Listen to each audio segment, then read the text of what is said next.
حضرت آدم علیہ السلام۔ حضرت آدم علیہ السلام اللہ تعالیٰ نے انسانیت کو سیدھی راہ دکھانے کے لیے بہت سے نبی اور رسول بھیجے ہیں، اور ان کے حضرت نبی کے بارے میں بتانا چاہوں گی۔ اس سے پہلے میرے چینل کو زیادہ سے زیادہ سبسکرائب اینڈ لائک ضرور کریں، جن کی صحیح تعداد صرف اللہ ہی کو معلوم ہے۔ البتہ چند انبیاء علیہ السلام کا ذکر ہے۔ اللہ نے قرآن مجید اور رسول اکرم صلی اللہ علیہ وسلم نے احادیث مبارک میں کیا ہے۔ ان میں سے سب سے پہلے نبی حضرت آدم علیہ السلام ہیں۔ حضرت آدم علیہ السلام کی پیدائش مفسر قرآن حضرت عبداللہ بن عباس رضی اللہ عنہ نے فرمایا، حضرت آدم علیہ السلام کی تخلیق سے تقریباً 2000 سال پہلے اللہ تعالیٰ نے زمینوں پر جنوں کو آباد کیا۔ جب جنات زمین میں فساد پھیلانے لگے اور آپس میں قتل و غارت کرنے لگے تو اللہ تعالیٰ نے ابلیس شیاطین کے باپ کو فرشتوں کی معیت میں بھیجا کہ جنات کو سمندروں اور جزیروں کی طرف بھگا دو۔ ابلیس نے فرشتوں کو ساتھ لے کر جنات کو سمندروں اور جزیروں کی طرف بھگا دیا۔ ابلیس شیاطین کا باپ خود بھی جنات کی نسل میں سے تھا، لیکن کثرت عبادت کی وجہ سے اللہ تعالیٰ نے اسے فرشتوں کا سردار بنایا۔ فرشتوں کا سردار بننے کی وجہ سے ابلیس میں غرور اور تکبر پیدا ہو گیا۔ اس نے یہ سمجھا کہ مجھے آسمان میں زمین میں اتنا بڑا مقام ملا ہے کہ میں اللہ تعالیٰ کے نزدیک تمام مخلوقات سے افضل ہوں۔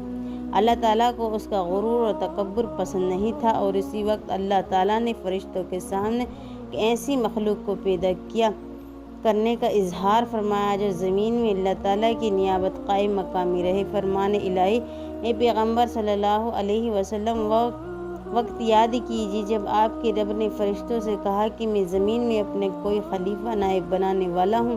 فرشتے زمین میں جنت کا فساد اور خونی ریزی دیکھ چکے تھے۔ انہیں فرشتوں نے حکمت معلوم کرنے کے لیے کہا، اے اللہ، کیا زمین ایسی مخلوق کو آپ نائب بنانا چاہتے ہیں جو زمین میں فساد پھیلائے؟ پھر اللہ نے اپنی چاہت کو عملی جامہ پہناتے ہوئے حضرت آدم علیہ السلام اپنے ہاتھوں سے تیار کیا۔ فرمان الہی، اللہ نے فرمایا، اے ابلیس، جس آدم کو میں نے اپنے ہاتھوں سے پیدا کیا ہے اسے سجدہ کرنے سے تجھ کو کس چیز نے روکا؟ رسول اکرم صلی اللہ علیہ وسلم قیامت کے دن اہل ایمان جمع ہو کر آدم علیہ السلام کے پاس آئیں گے اور عرض کریں گے، آپ تمام انسانوں کے باپ ہیں۔ اللہ تعالیٰ نے آپ کو اپنے ہاتھوں سے پیدا فرمایا، فرشتوں سے آپ کو سجدہ کروایا اور آپ کو چیزوں کے نام سکھائے۔ آپ اپنے رب کے سامنے ہماری سفارش کیجیے تاکہ ہمیں اس مصیبت میدان محشر کی ہولناک کیوں سے نجات ملے۔ آپ علیہ السلام فرمائیں گے، آج اللہ تعالیٰ مجھے غصے میں ہے، آج سے پہلے کبھی اتنے غصے میں نہیں آئے تھے اور نہ ہی بعد میں آئیں گے۔ اللہ نے مجھے درخت کے پاس جانے سے منع کیا تھا، لیکن مجھ سے غلطی ہو گئی۔ سب سے افضل دن جمعے کا ہے۔ اسی دن آدم علیہ السلام کو پیدا کیا گیا، اسی دن جنت میں داخل کیا گیا، اسی دن جنت سے نکالا گیا، اور اسی دن قیامت قائم ہوگی۔ اللہ سبحانہ و تعالیٰ نے آدم علیہ السلام کی شکل و صورت بنانے کے بعد جب تک چاہا نہیں ڈھانچہ صورت میں پڑا رہنے دیا۔ ابلیس شیطان کا باپ آدم علیہ السلام کے پاس چکر لگاتا رہا۔ جب اس نے دیکھا کہ یہ جسم اندر سے کھوکھلا ہے تو اسے اندازہ کر لیا کہ یہ ایسی مخلوق ہے جو اپنے نفس پر قابو نہیں کر سکے گی۔ اللہ سبحانہ و تعالیٰ نے آدم علیہ السلام کو پوری زمین سے جمع کی گئی مٹھی بھر خاک سے پیدا کیا۔ ان میں سفید، سرخ، سیاہ اور درمیانی رنگوں کے بھی ہیں۔ اس طرح نیک اور بد، نرم، سخت طبیعت، درمیانی طبیعت والے ہیں۔ اللہ تعالیٰ نے حضرت آدم علیہ السلام کو جمعے کے دن اپنے ہاتھ سے انسانی صورت میں پیدا فرمایا۔ ابلیس اپنی بڑائی کا دعویٰ نہ کر سکا، ایک جسم کی صورت میں پڑا رہنے دیا۔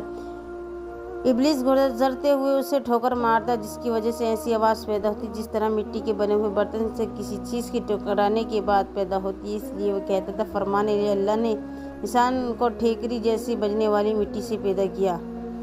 اللہ تعالیٰ نے آدم علیہ السلام کو پیدا کیا، ان کا قدم 60 ہاتھ لمبا بنایا، پھر ان میں سے روح پھونکی اور فرمایا، جا کر فرشتوں کی جماعت کو سلام کہیے اور ان کا جواب غور سے سنیے، وہی تمہاری اولاد کے سلام اور جواب کا طریقہ ہوگا۔